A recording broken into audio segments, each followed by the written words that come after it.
Breaking చూస్తున్నాం. నేడు ED liquor కేసులో బీఆర్ఎస్ ఎమ్మెల్సీ కవిత రెగ్యులర్ బెయిల్ పై కూడా స్పెషల్ కోర్టులో విచారణ జరగబోతుంది. పిటిషన్ లో భాగంగా కవిత ఈ కేసులో తన పాత్రకు సంబంధించి ఎలాంటి ఆధారాలు లేవని పేర్కొన్నారు.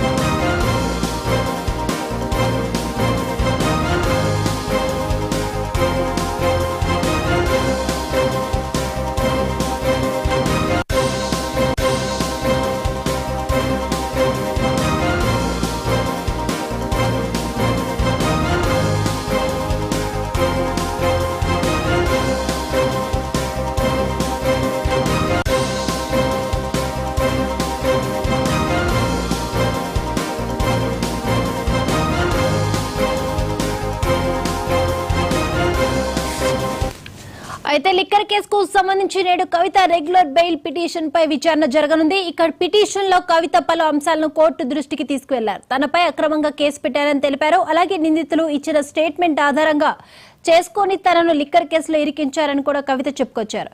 తన పాత్రకు సంబంధించి ఎలాంటి సాక్ష్యాలు లేవని కూడా పేర్కొన్నారు.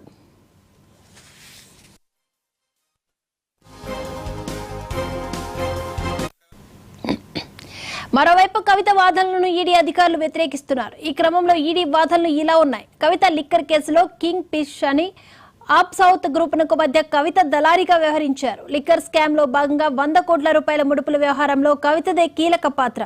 ఇండో స్పిరిట్ ద్వారా తిరిగి ముడుపులు వసూలు చేశారు. కిక్ బ్యాగ్స్ చేరవేతలో కవిత కీలకంగా ఉన్నారు. సాక్ష్యాలు దొరకకుండా కవిత తన ఫోన్లో డేటాను డిలీట్ చేశారని కోర్టు దృష్టికి తీసుకెళ్లారు. ఇక ఈడీ నోటీసులు ఇచ్చాక వాట్సాప్ డేటాను కూడా డిలీట్ చేశారు. డిజిటల్ ఆధారాలు లేకుండా ముందు జాగ్రత్త పడ్డారు. కవిత చాలా పలుకుబడి ఉన్న వ్యక్తి. ఆమెకు నోటీస్ ఇచ్చిన వెంటనే అరుణ్ పిల్లే తన వాంగ్మూలం ఉపసంహరించుకున్నారు. అరుణ్ ను బెదిరించి వాంగ్మూలం ఉపసంహరించుకునేలా చేశారు అని కూడా అన్నారు. ఆమెకు బెయిల్ ఇస్తే సాక్ష్యాలను ప్రభావితం చేయగలరు. సో సాక్ష్యాలను ధ్వంసం చేస్తారు. కాబట్టి ఎటువంటి పరిస్థితిలో కూడా కవితకు బెయిల్ ఇవ్వకూడదని కోరుతున్నారు. ఈ అంశానికి సంబంధించి మరిన్ని అప్డేట్స్ అందించడానికి ఢిల్లీ నుంచి మా ప్రతినిధి రామకృష్ణ సిద్ధంగా ఉన్నారు. రామకృష్ణ, కవిత బెయిల్ మధ్యాహ్నం 2 గంటలకు విచారణకు రాబోతుంది. మరి ఈ విచారణ నేపథ్యంలో ఇక కవిత భవితవ్యం ఆధారపడుతుంది. కవితను రిలీజ్ చేస్తారా లేదంటే మళ్ళీ రిమాండ్లోనే ఉంచుతారా, బెయిల్ పిటిషన్ కొట్టివేస్తారా ఏంటనే చూడాలి. వాస్తవాన్ని చూస్తుంటే ఆమె రిమాండ్ జుడిషియల్ ఈ నెల 23 వరకు ఉంది.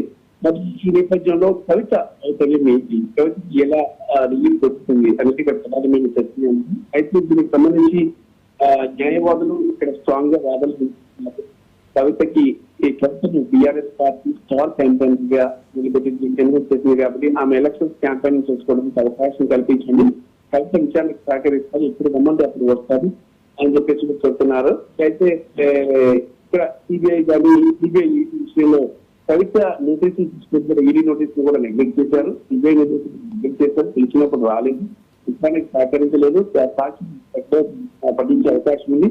కేసు తిరగదర్శనం ఉన్న నేపథ్యంలో ఆమెకు బెయిల్ ఇవ్వద్దు అంటూ కూడా సిబిఐ అధికారులు కోర్టులో వినియోగించారు.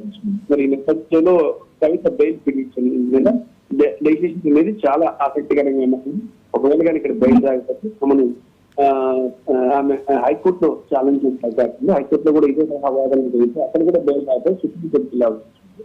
సుప్రీంకోర్టులో ఫైనల్ గా బెయిల్ వచ్చే అవకాశం ఉంది. మధ్య మేము పరిశీలించే ఎవరికి కూడా హైకోర్టు కానీ లోపల కోర్టు బెయిల్ లేదు. నేరుగా సుప్రీంకోర్టు ఇచ్చింది. అభిషేక్ బోయినపల్లి విషయంలో కానీ ఎంపీ సంజయ్ సింగ్ విషయంలో కానీ సుప్రీంకోర్టు నుంచి బెయిల్ తీసుకుని బయటకు వచ్చింది. కాబట్టి కవిత కూడా సుప్రీంకోర్టు నుంచి వచ్చే అవకాశం ఉంది తప్ప ఇక్కడ బెయిల్ వచ్చే అవకాశం లేదని సమాచారం. Right, thank you Ramakrishna.